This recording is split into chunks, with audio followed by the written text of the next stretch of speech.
I used to think this Kirblog would never come, but that is just because I am really dumb. But you all knew that. I mean, who are we kidding here? This is this is just kind of an offhanded one that I wanted to do. I don't know when this is actually going to come out. Probably in June sometime. I don't know. I'm doing this towards the end of May and don't know when it'll be released or whatever. But going to be kind of a stream of consciousness, sort of musing one, triggered by a particular thing that I was thinking about recently. Before I get into it, actually, I want to recommend taking a listen to a Kirblog that I did over a year ago. I thought it was more recent, but it's God, these years are passing by so fucking quickly lately. A little over a year ago, I did one called Artistic Limitations in Creatively Giving Birth. It's very relevant to what I'm going to be talking about today, so I would go check that out first. I'll have a link to it in the description if you've not seen it. It's a short one. It's like less than 20 minutes, I think, but it's going to be related to this in terms of like the specific ideals and concepts or whatever. But anyway, so what kind of spurred wanting to do this one is I saw Zach Blissimo recently, and we were talking about Richard Williams' Thief and the Cobbler, and which was this basically an animated film that never came to fruition, although some people might know it better by the name Arabian Nights, and I'll get into that in a second. But basically, he was telling me about this documentary called The Persistence of Vision, that was made interviewing a lot of people that have worked with Richard Williams. Richard Williams he was the animation director for Who Framed Roger Rabbit. He did all of the the stuff for that, all the animation, all the animated characters in the live action setting and everything. He was the creator of the Thief and the Cobbler movie before it was transformed into Arabian Night. I took a look at this documentary the night before I'm recording this. For those, I'll also say it's worth checking out this documentary, but I won't say it's like required listening for this Kirblog, just to kind of abridge what it was about. Basically, the short history of Thief and the Cobbler is that Richard Williams was working on it as a personal passion project, an animated feature film that he wanted to push the limits of 2D animation beyond what anything had ever seen before. He worked on it for basically over 20 years. He was working with tons and tons of great animators who all kind of came and went as things were continuing and et cetera. He eventually got funding for the movie at one point from Warner Brothers. And then basically through a bunch of circumstances that led to the movie not being done on time, which I'll get more into the details of that in a bit here, Warner Brothers backed out of the deal, and then the rights to the movie got seized to a different company, which turned out to be Miramax, and then they finished the film by a certain point themselves with different teams of people, and they completely changed the movie. They made two of the main characters who were previously mute. They made them both talk. They added songs to make it more like a not even a Disney movie, but just what all animated movies of that time were like. And then it just came out as what, and also kind of side note, a lot of people I think at the time who saw this, I guess understandably thought it was kind of just like a shoddy ripoff of Aladdin, but in fact, quite the opposite was true. A lot of people that had worked on the movie and kind of come and went, I think had eventually gone on to work for Disney. And essentially there were a lot of motifs and character designs and things that were pretty much copied directly from Thief and the Cobbler. The most infamous example is that Zigzag, the Grand Vizier, was kind of splintered off into, in my opinion, what became both the designs of Jafar and the genie in Disney's Aladdin. Is kind of the most obvious case. But because this movie came out a few years after Aladdin did in theaters, everybody kind of thought that it was the opposite case. And there's even been rumors that like Miramax was kind of intentionally making it shitty to make Aladdin look that much more better in accordance or something, because Miramax was like a subsidiary of Disney. I don't know if that part is true, but the rest of that is all the case. So basically, this Persistence of Vision documentary was interviewing a whole bunch of different people that knew Richard Williams, Richard Williams himself is seen in it a lot, but it is not. He's not actually like he didn't record any new like interview material specifically for the documentary because he actually does not like to comment on this film very much at all anymore. For those of you who don't know, also, in fact, a lot of you might even know some of the story because Nostalgia Critic did a video about this, I think a few years ago now. Basically, there's a version of the movie. It's been kind of reiterated as new material has been discovered, but it's called Thief and the Cobbler Recobbled Cut, which was it's a fan-made recreation to the best of their ability and to the best of their knowledge to make it akin to what was supposed to be Richard Williams' original vision for the film as much as humanly possible. A lot of it has like animatic footage and incomplete bits of stuff and like pencil tests and things, but it's really incredible. Excuse me. In fact, there's even a more recent version, I think from like 2012 that I've never seen. So I'm kind of considering checking that out because it's been a while. But anyway, so that's the backstory there. 6 minutes into this shit. So this was getting me thinking as I was watching this last night. The reason that I brought up the creatively giving birth Kirblog that I did a long time ago is because I was reminded of a lot of those same things, and I was thinking about how this applies to myself. I had the opportunity and pleasure of meeting Richard Williams very briefly many years ago when I was in college. He was in town for some kind of talk or like an exhibit or something that was happening at one of the art museums in New York City. And so myself and a bunch of my classmates at SVA went to go see him and check this thing out. I think they had like some footage of the Recobbled cut or something like that because they were actually talking about the movie. And it was pretty cool. This was also kind of during the time that I was in my Newgrounds era. I think I was doing the Parody Rangers movie at the time. I remember also there was one another animator on Newgrounds who will remain nameless that I think was kind of bitter towards me for getting the chance to see Richard Williams because I think in some kind of thought of like as if I wasn't appreciative that I was meeting like one of the greatest animation legends in the world, and this person did not get the chance to do that. But sucks to be that guy, so fuck it. But anyway, so I met Richard Williams. He was a very kind guy, very cool. I got a copy of the Animator Survival Kit book, which for any of you studying animation, if you haven't been told this already, please check out the Richard Williams Animation Survival Kit book or video series if you're curious. It's extremely helpful stuff.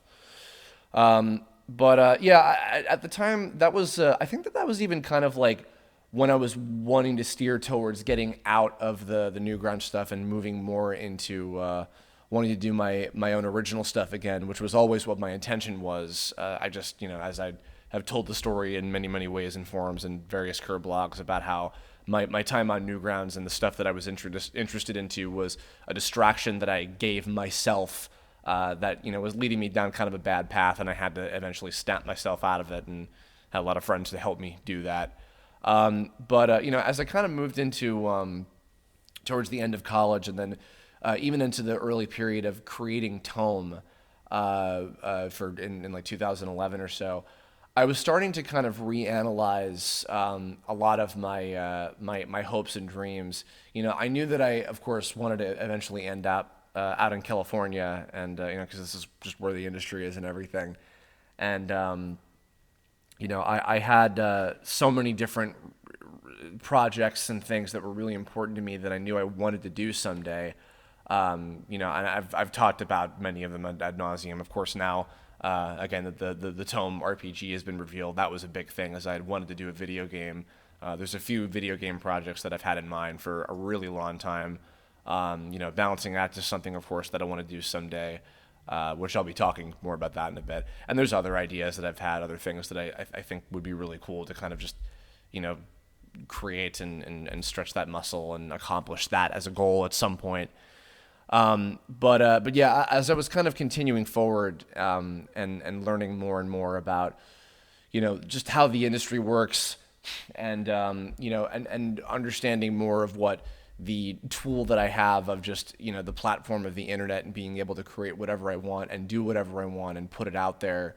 it was helping me to kind of step back and reanalyze what it is that I was doing, and of course also over the course of time as as I was growing and learning and my outlooks on different aspects of life were changing. That was kind of applying to my work too, because I think most people that know me know that I am a creator and a storyteller before anything else in life. Like, that is the thing that I am the most passionate about doing.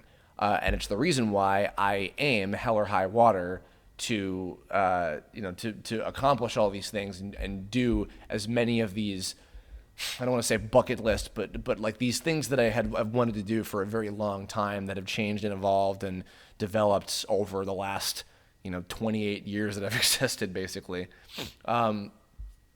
Balancing act in particular is an example that I think of because it's, I often talk about how it's like my magnum opus, and it's very kind that a lot of people, still ask about it and are very curious. I just recently did a big art dump and showed a lot of, I just kind of felt like revealing a lot of drawings that I've been doing over the last several years of the balancing act characters, of, kind of developing them and even changing the character that was originally based on Mike Lucas to a girl, a totally different design.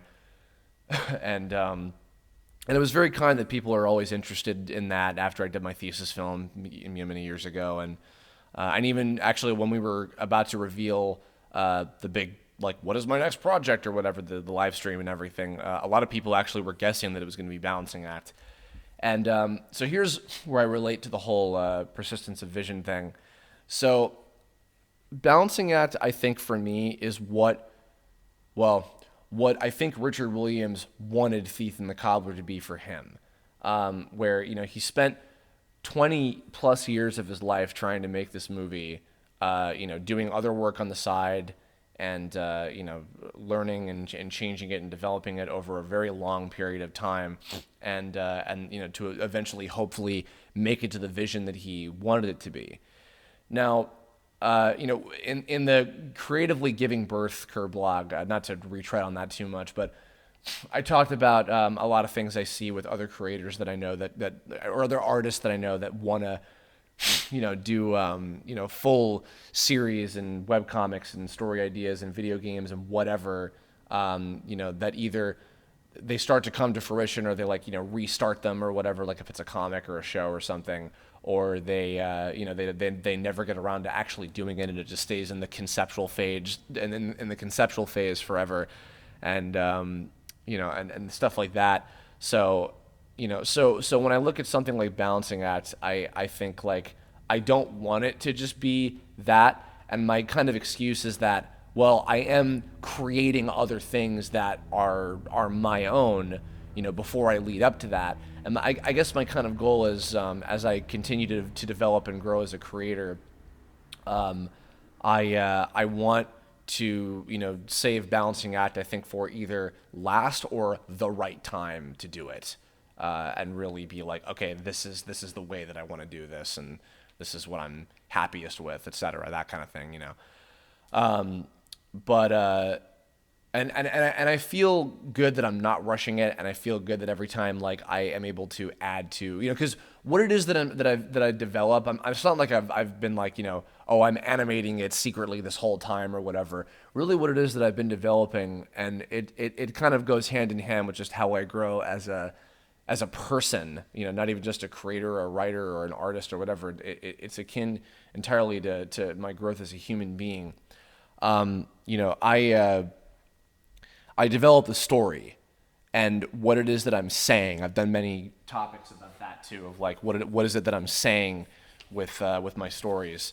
And balancing act is a case where I want to make sure that what I'm saying is something very poignant and relevant, and or not even relevant not necessarily, but something that's like impactful and like means something long term, I guess. I don't know. And every year I feel like I get closer to like the core of what that is, in which case I think if I had to give like a very quick, like you put a gun to my head, offhanded answer, it's about finding purpose, which is kind of a general thing, but I want to kind of, delve deeper into what that's all about. as I continue to develop it. And I've made some recent breakthroughs with it that have been really cool and interesting, and that I'm pretty happy with. And some stuff that I haven't even revealed or talked to many people about at all, actually. There's only a very select few people in my life that I trust to tell a whole lot about balancing act, just because it's in still like such a primordial form anyway. And here's the thing too, the fact that I put out the thesis film, because I talked about like when I was in my last year of college, or really my third year of college when I was developing it, and I decided, okay, you know what, fuck it, I'm gonna do a balancing act cartoon for my thesis.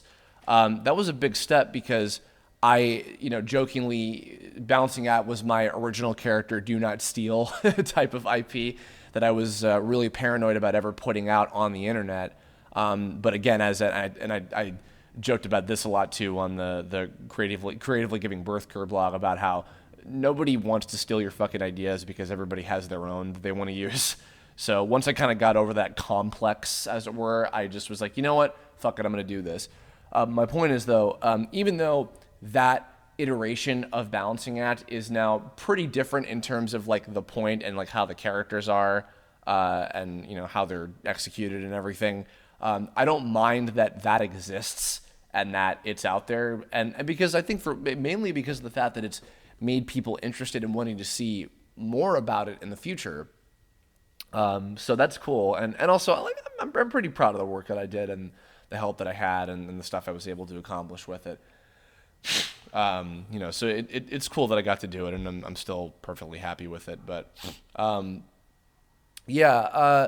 but I think a lot about the stuff that Richard Williams went through, where like one of the people in the documentary had talked about, when he was doing Roger Rabbit, the kind of difference between like him being ultra finicky about something, and they mentioned there's a scene where like there's like a dying soldier and he's like trying to climb up on top of a horse while he has like arrows in his back, and it was originally like a 5-second shot, and then it continued to like just get longer and longer and longer, and just had all these bells and whistles and became this like 20-second shot of, and it's this gorgeous, amazing, like godlike animation of this poor guy trying to get on top of a fucking horse with spears in his back. But nonetheless, it was not intended to be that long. But stuff like that would happen so much that would just delay the film over and over and over and over and over, like longer and longer. And even, a crazy thing of them finding out that he hadn't even fully storyboarded the whole movie, and the script had changed so many times, over the course of those 20 years, which, that's bound to happen. But that there wasn't even like a full vision, and he didn't even really have a narrative, like a full beginning, middle, and end plot going on with the movie. That to me, it's like this guy is a master of this craft, and yet these kind of basic things like that were not fully necessarily fleshed out in that kind of way. Like, to me, is really kind of uncanny. And I think that that's a different way that I didn't even think to mention in the difficulty in creatively giving birth subject of, like you're stuck so much on just like refining it and refining it and refining it and refining it, and then it just never happens. It happened in Richard Williams' case, but not exactly the way that anybody really wanted it to be, which is really sad. But nonetheless, excuse me, I'm very gassy during recording this. Apologies for that. I'm not editing or hitting the stop button or pausing or whatever. I'm not even taking water. So just bear with me and all my disgusting noises. Not that you're not used to those, everybody. Anyway, I think about that with, and I guess not just with balancing out, but with other things. One of the things that I have kind of just in the last several years had to just kind of come to grips with myself is the fact that I'm not a particularly dedicated draftsman. I'm very dedicated as a person, I would even say, more or less. Like, once I'm invested into something, I am invested, and I'm going to make good on it. Like, there's very few things where I'm just like, I just leave it hanging and it doesn't go anywhere or whatever. I really try hard to to stick with when I want to do something, I'm going to stick with it and make sure it's finished. If I finish it, it's not exactly going to be, the most beautiful thing in the fucking world, but I'm going to finish it. I remember I wrote the script for the Parody Rangers movie, I think in like the end of 2007, and it wasn't finished until 2010, the summer before I started my last year of college, when I wanted to, I wanted to basically bust it out of the way. By that point, in between those years, I've been, taken aback by doing all these video game parodies like the Nintendo collabs and Brawl Taunts and all that shit.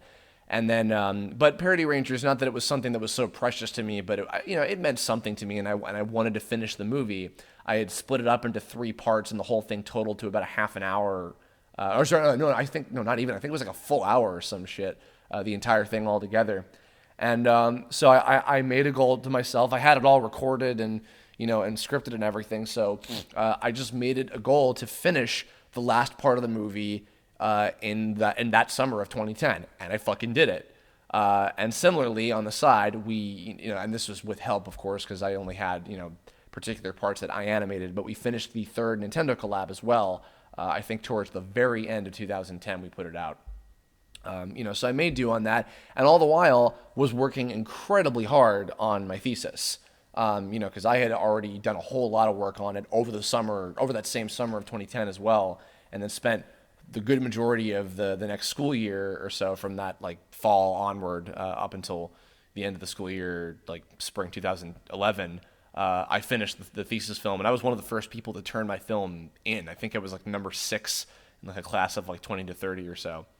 But yeah, so that was kind of and actually, speaking of Parody Rangers, I kind of have Joshua Tomar, who was the voice of Evan Splooge, to thank really for kind of instilling that dedication in me, because he had always pointed out to me like one of the things I admire about you, Chris, is that like when you set out to do something, you do always finish it. And by that point, the only thing that I hadn't done like that really was the original TV Tome Adventure series. I finished up until the end of season 3, but then decided ultimately to not do season 4 after all, because I was getting into the Newground stuff instead. But otherwise, I really wanted to finish everything that I had set out to do.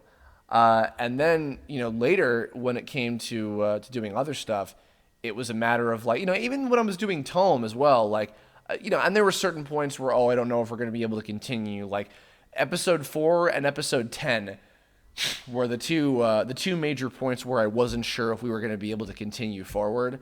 And then ultimately we did, which I was very happy about. But yeah, I kind of in tandem with that, and also I want to clarify here with something. When I talk about some of this stuff and some of the things I'm about to get into, I'm not proclaiming that my route of taking with this makes me better. It's more of just like, this is kind of, I guess, my creed is, when I see a lot of cases of where people are just like absolutely slaving over either like some kind of conceptual stage, which is what I see the most commonly, or, if they get into a production phase, they get a little too caught up in making it perfect.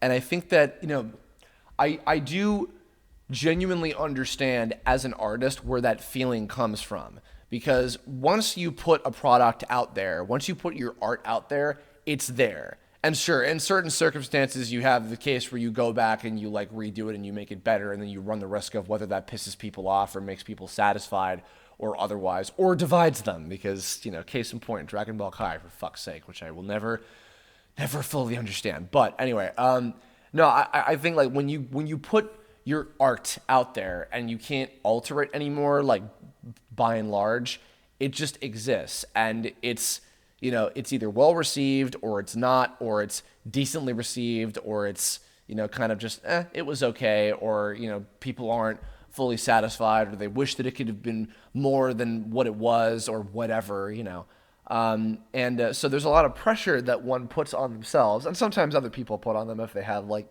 people that they're answering to, and people who are funding them, and etc. But when it's your art and you're trying everything within your power to make it, the utmost amazing expression of yourself, you still have to come to this sort of compromise, because especially if you're an artist who is progressing, which, more often than not, you usually are. You are learning and growing and getting better at whatever your medium is, as you continue forth.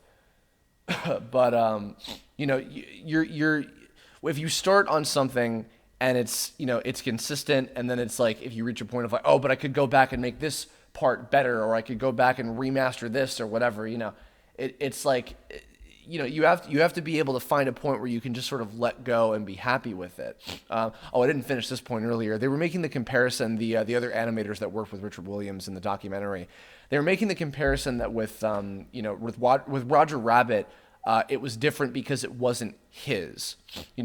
Richard Williams Animation Studio did, top-notch, amazing quality animation for all of the, commercial jobs and things that they would get from these different clients to fund his art, which, I also understood that, because that was something that for me was, important, of like, okay, it's what I'm really doing.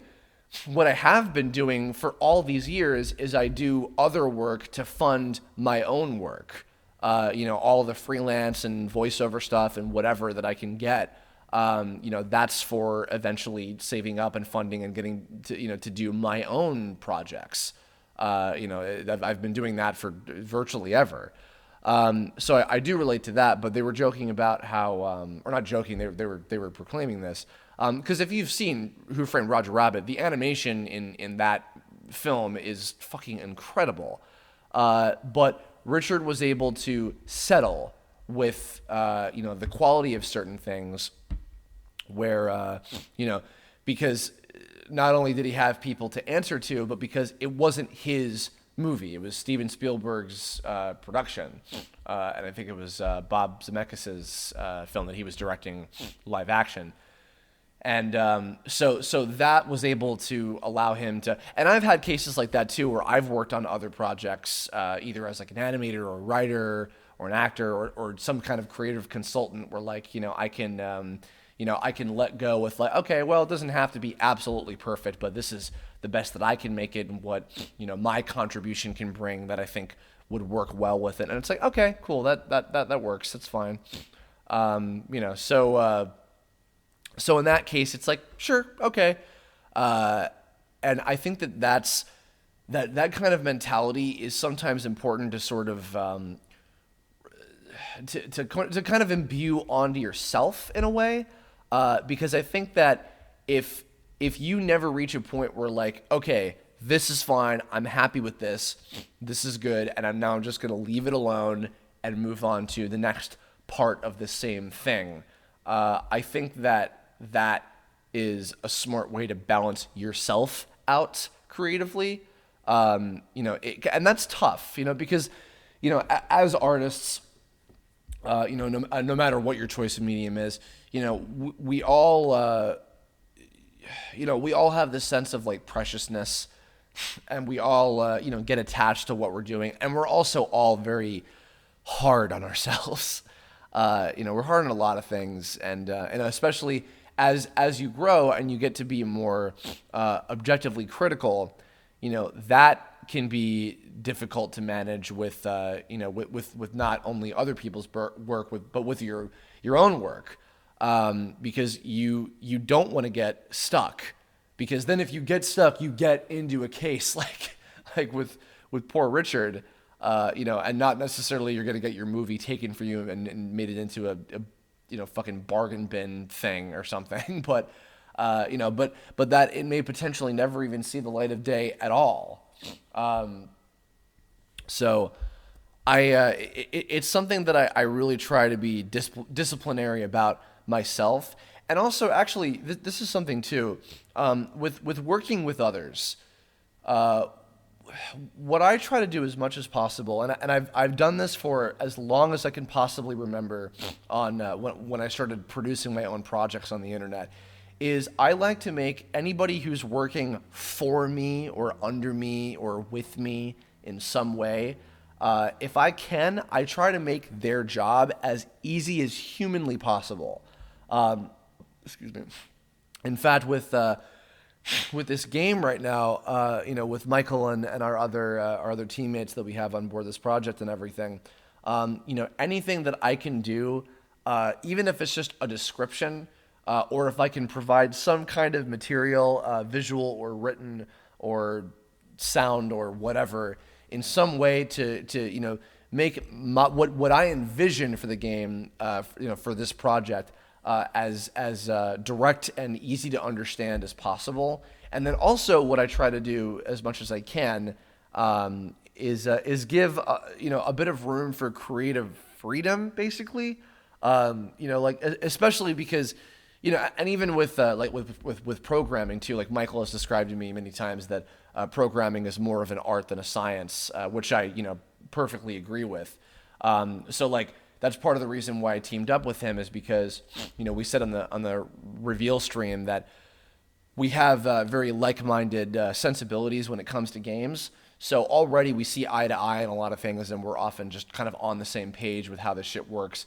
But like one of the recent meetings we had was about establishing stat levels and the kind of numbers that we're going to be working with. And in that case, I was like, okay, I have such limited knowledge to how that stuff works, and my model that we're going off of are just the various Mario RPGs. So whether like how many hit points a character should have at a basic level, I can, I'm not married to any particular number or kind of range of how this stuff would work or whatever. I trust you guys to take this and run with it.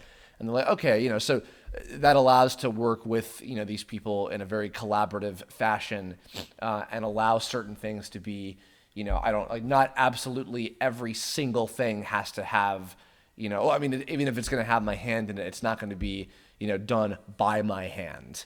And in Richard's case, it was different because it was really just he was very, very like a perfectionist when it came to the animators that would work underneath him. And they would work like long hours for ages and ages on this stuff, and it would just kind of continue forward, and whatever he got after a while.